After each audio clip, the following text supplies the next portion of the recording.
ভাল কৰি ক তো আমি আজি শিলবাৰী শুভ উদ্বোধন কৰিব ওলাইছোঁ। তো আমি ইয়াৰ শ্বেয়াৰ হোল্ডাৰ হয় সকলোৰে পৰা দুআষাৰ শুনিব বিচাৰিম। আপুনি কিবা ক'ব নেকি ইয়াৰ বিষয়ে?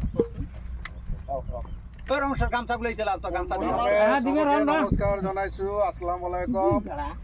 আজি আমাৰ শিলবাৰী যি পাট্টা লেণ্ড, এই পাট্টা লেণ্ডৰ যিটো আমাৰ অলৰেডি মাইনিং হৈ গৈছে, এই মাটিডোখৰত আজি আমি আমাৰ যি মহল, এই মহলটো অপেনিং চেৰিমনি কৰি আমাৰ মাজত আমাৰ বকুল দা আছে, আমাৰ বাবুল দা আছে, আমাৰ আৰিফ ভাই আছে, লগতে আমাৰ শ্বেয়াৰ হোল্ডাৰবিলাক আছে, আমাৰ আশে পাশে থকা আমাৰ চকুৰ আলী ভাই আছে, আমাৰ আশে পাশে থকা আমাৰ গাঁৱৰ মুৰব্বী সমাজ আছে, আমাৰ বন্ধুসকল আছে।